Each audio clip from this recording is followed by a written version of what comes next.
Hello friends, welcome back to our channel. तो आज हम लोग इस वीडियो में डिस्कस करेंगे यूपी लेखपाल 2022 मॉडल पेपर सेकंड का सामान्य हिंदी का, ठीक है, जो कि घटना चक्र के बुक से ये लिया गया है। जितने भी क्वेश्चन है ये मॉडल पेपर, ठीक है, और इम्पॉर्टेंट है। इसका पहला पेपर जो है हो चुका है, उसका लिंक डिस्क्रिप्शन में दे दूँगा, आप लोग वहाँ से भी उसको देख सकते हैं, जो कि एग्ज़ाम पॉइंट ऑफ व्यू से बहुत ही इंपॉर्टेंट है। और इसमें जो है जितने भी टॉपिक आएंगे उसके टॉपिक को मैंने डिस्कशन कराया हुआ है, तो उसका लिंक भी डिस्क्रिप्शन में दे दूंगा, आप लोग वहां से देख सकते हैं। तो चलिए स्टार्ट करते हैं इस वीडियो को मॉडल पेपर सेकंड सामान्य हिंदी के बारे में। और इसमें पहला क्वेश्चन है कि अर्थ अलंकार की पहचान करना कि इसमें से कौन सा जो है अर्थ अलंकार है या कहलाता है, ठीक है। तो देखिए, अर्थ अलंकार की बात करें तो देखिए, अलंकार जो है दो प्रकार का होता है। एक होता है शब्दालंकार, ठीक है, एक होता है शब्दालंकार और दूसरा होता है अर्थालंकार, ठीक है, अर्थालंकार। तो दो प्रकार के अलंकार होते हैं, शब्दालंकार और अर्थालंकार। अब शब्दालंकार के जो है तीन भेद हैं, ठीक है। पहला आता है उसमें अनुप्रास अलंकार, अनुप्रास शब्दालंकार, ठीक है। दूसरा आता है यमक अलंकार, तीसरा आता है श्लेष अलंकार। ये तीन भेद जो हैं शब्दालंकार के आते हैं। इसके बाद अगर अर्थालंकार की बात करें तो इसके 100 भेद हैं, लगभग 100 प्रकार के हैं। अब इसमें जो इम्पोर्टेंट है वो सारे की हम बात करेंगे। इसमें आता है जैसे कि उपमा अलंकार हुआ, ठीक है। उपमा के बाद इसमें आता है रूपक अलंकार, रूपक अलंकार, उत्प्रेक्षा अलंकार, उत्प्रेक्षा अलंकार। इसके बाद इसमें आता है भ्रांतिमान अलंकार, भ्रांतिमान अलंकार, और आता है अतिशयोक्त अलंकार, अतिशयोक्त अलंकार, ठीक है। जो कि ये इम्पॉर्टेंट है, जो कि एग्जाम में पूछे जाते हैं इससे क्वेश्चन। तो ये सारे अर्थालंकार के जो है प्रकार हुए, और इसमें लगभग 100 भेद आते हैं। शब्दालंकार के 3 भेद हैं, अनुप्रास, यमक और श्लेष अलंकार। तो ये आपको याद रखना है।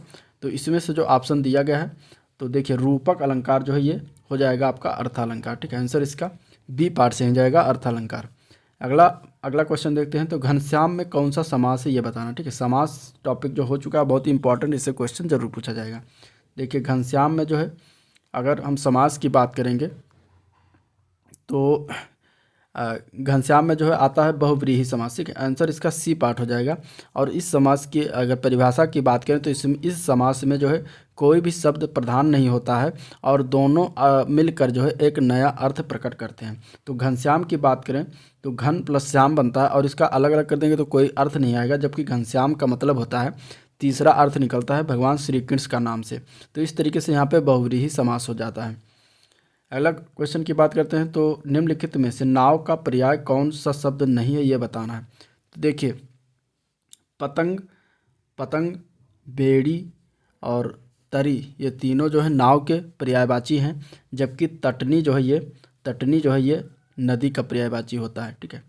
तो इसका आंसर जो हो जाएगा वो डी पार्ट हो जाएगा। इसमें पूछा गया है कौन सा नहीं है, तो वो तटनी नहीं है, बाकी पतंग, बेड़ी, तरी जो है नाव के पर्यायवाची होते हैं। नेक्स्ट क्वेश्चन है कि करुण का विलोम क्या है। तो करुण शब्द का विलोम जो होता है वो होता है निष्ठुर, ठीक है। आंसर इसका ए पार्ट से हो जाएगा निष्ठुर। निर्दय का विलोम होता है दयालु, ठीक है। निर्दय का विलोम जो होता है वो होता है दयालु। कठोर का विलोम होता है कोमल, ठीक है, कोमल। तो इस तरीके से इसका ये आंसर हो गया, ए पार्ट से ही हो जाएगा। करुण का विलोम जो होता है वो निष्ठुर होता है। नेक्स्ट क्वेश्चन देखते हैं। तो हिंदी भाषा में व्युत्पत्ति की दृष्टि से कितने प्रकार के शब्द हैं ये बताना है। तो हिंदी भाषा में व्युत्पत्ति की दृष्टि से जो है 4 प्रकार के शब्द हैं, ठीक है। 4 की बात करें कौन कौन से हैं, तो पहला आता है तद्भुत शब्द, दूसरा है तत्सम शब्द, तीसरा है देशज शब्द, चौथा आता है विदेशी शब्द, ठीक है। ये 4 प्रकार के शब्द हैं हिंदी भाषा में व्युत्पत्ति के दृष्टि के अनुसार, ठीक है। तद्भव, तत्सम, देशज, विदेशी। तो ये याद रखना, आंसर इसका सी पार्ट से हो जाएगा 4 प्रकार। नेक्स्ट क्वेश्चन है निम्नलिखित में से कौन सा एक तद्भव शब्द है ये बताना है। तो अग्नि, अंक, आदेश और आग में जो है आग जो है वो तद्भव शब्द है, बाकी अग्नि, अंक और आदेश जो है तीनों तत्सम शब्द होते हैं। तो आंसर इसका डी पार्ट से हो जाएगा आग। नेक्स्ट क्वेश्चन है शुभारंभ में कौन सी संधि है ये बताना है। तो शुभारंभ में जो है दीर्घ स्वर संधि है, ठीक है। आंसर इसका ए पार्ट हो जाएगा। दीर्घ स्वर संधि में क्या होता है कि दो स्वर मिलकर दीर्घ हो जाते हैं, यानी कि बड़ा स्वर का निर्माण करते हैं। जैसे कि इसमें अगर हम इसका संधि विच्छेद करेंगे तो शुभ, शुभ प्लस आरंभ आएगा, इसका संधि विच्छेद आरंभ, आरंभ, ठीक है। अब इसमें देखिए इस अक्षर का लास्ट में छोटा आ रहा है और इसमें जो है बड़ा आ मिलकर ये दोनों मिलकर बड़ा आ बना रहे हैं, ठीक है। तो इस तरीके से दीर्घ स्वर संधि बन रहा है, दीर्घ स्वर बन रहा है, तो यहाँ पे जो है दीर्घ स्वर संधि हो जाएगा। तो आंसर इसका ए पार्ट से हो जाएगा दीर्घ स्वर संधि, ठीक है। क्वेश्चन नंबर 8 है, किसी के पास रखी दूसरे की वस्तु क्या कहलाती है? तो वो कहलाती है ताथी, ठीक है, थाती। आंसर इसका सी पार्ट से हो जाएगा। थाती कहा जाता है या फिर धरोहर कहा जाता है, तो दोनों में अगर कोई भी एक होगा, ठीक है। धरोहर, थाती या धरोहर, ये दोनों जो कहा जाता है एक शब्द में, उसे किसी के पास रखी दूसरे की वस्तु को कहा जाता है, ठीक है। अगला क्वेश्चन है, नाच नचाना मुहावरे का तात्पर्य बताना है, क्या होगा इसका अर्थ? तो नाच नचाने का अर्थ जो होता है वो होता है तंग करना, ठीक है। आंसर इसका जो है बी पार्ट से हो जाएगा, तंग करना आंसर, ठीक है। बी पार्ट इसका आंसर सही हो जाएगा। नेक्स्ट क्वेश्चन देखते हैं, तो निम्नलिखित विकल्पों में से शुद्ध वाक्य को चयनित करना है, कौन सा इसमें से शुद्ध वाक्य है एक? तो देखिए इसमें जो है मोहन विगत वर्ष हरिद्वार जाएगा, ये गलत हो जाएगा, क्योंकि इसमें विगत वर्ष यानी कि पिछले वर्ष, जाएगा यानी फ्यूचर की बात करें तो काल संबंधी इसमें वर्तनीय अशुद्ध है, तो इस तरीके से ये पार्ट गलत हो जाएगा। मोहन विगत वर्ष हरिद्वार गया था, यह सही है, ठीक है। मोहन विगत वर्ष हरिद्वार गया है, ये भी गलत हो जाएगा, यहाँ पे है नहीं होगा। मोहन विगत वर्ष हरिद्वार गया रहा था, तो ये भी गलत हो जाएगा। तो इस तरीके से आंसर इसका जो है बी पार्ट से हो जाएगा। इन तीनों में, बाकी तीनों में जो है काल संबंधी त्रुटियां हैं। अगला क्वेश्चन देखते हैं, तो कृष्ण के अनेकार्थी शब्दों में से कौन सा एक गलत है, उसे चयनित करना है। इसमें से कौन सा शब्द जो है जो कृष्ण का अनेकार्थी शब्द नहीं है? तो घना शब्द जो है ये कृष्ण का अनेकार्थी शब्द नहीं होता है। बाकी काला, कौवा, अंधकार जो है कृष्ण का अनेकार्थी शब्द होता है, ठीक है। नेक्स्ट क्वेश्चन देखते हैं, तो कनक कनक ते सौगनी मादकता अधिकाय, या खाए बहुरात नर व पाए बहुराय, ठीक। इसमें बताना कि कौन सा अलंकार है। देखिए कनक जो है 2 बार आया है, कनक कनक, तो इसमें जो है अगर हम अर्थ निकालें कनक शब्द का, तो एक कनक का अर्थ इसमें निकलता है सोना का, ठीक है, जिसको पाने से मनुष्य जो है बौरा जाता है, ठीक है। और एक कनक का अर्थ होता है धतूरा, जिसको खाने से मनुष्य जो है बौरा जाता है। तो इस तरीके से 2 कनक है, लेकिन दोनों कनक के अलग अलग अर्थ निकल रहे हैं, तो यहाँ पे जो है यमक अलंकार हो जाएगा। आंसर इसका बी पार्ट सही हो जाएगा, यमक अलंकार।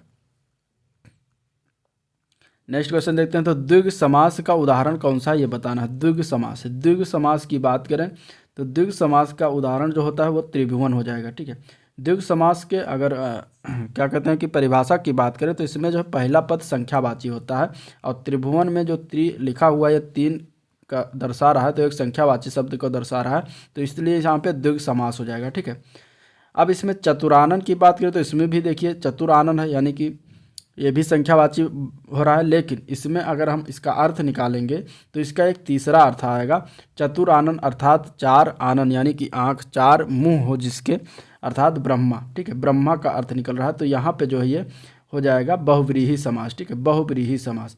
तो इस तरीके से यहाँ पे बहुव्रीहि, यानी कि तीसरा अगर अर्थ निकल रहा है तो वहाँ बहुव्रीहि समास हो जाएगा। अनन्य की बात करें तो इसमें तत्पुरुष समास आता है, ये तत्पुरुष समास का उदाहरण है। और दिन रात की बात करें तो यहाँ पे द्वंद्व समास आता है, द्वंद्व समास आता है, ठीक है, द्वंद्व समास।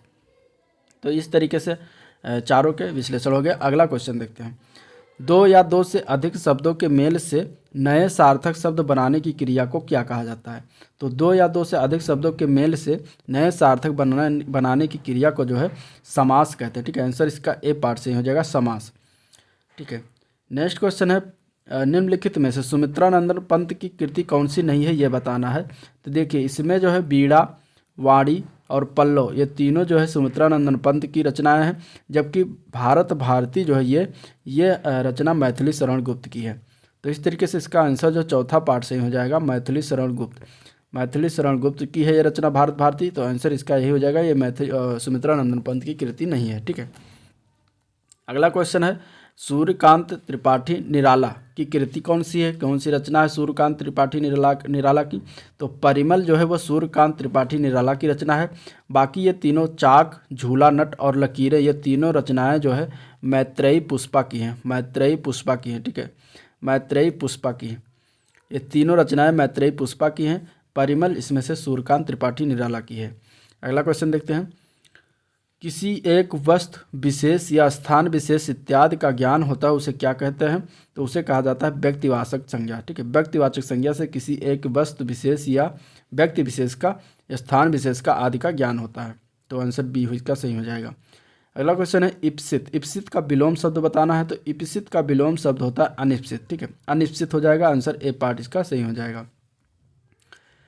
अगला क्वेश्चन देखते हैं, पीछे पीछे चलने वाला के लिए एक शब्द क्या होगा। तो पीछे पीछे जो चलता है उसे अनुगामी कहा जाता है, आंसर इसका ए पार्ट से हो जाएगा अनुगामी। ठीक है, नेक्स्ट क्वेश्चन देखते हैं, लास्ट क्वेश्चन है कि निम्नलिखित में से कौन सा अनुरूप का अनेकार्थी शब्द नहीं है, ये बताना है। तो अनुरूप का इनमें से अनेकार्थी शब्द कौन सा नहीं है, तो वो है अंतहीन। अंतहीन जो है अनुरूप का अनेकार्थी शब्द नहीं है। बाकी सदृश, अनुकूल और उपयुक्त, ये तीनों जो है अनुरूप का जो है अनेकार्थी शब्द आते हैं। ठीक है, तो इस तरीके से ये था total model paper second Hindi का जो हम लोगों ने डिस्कशन किया।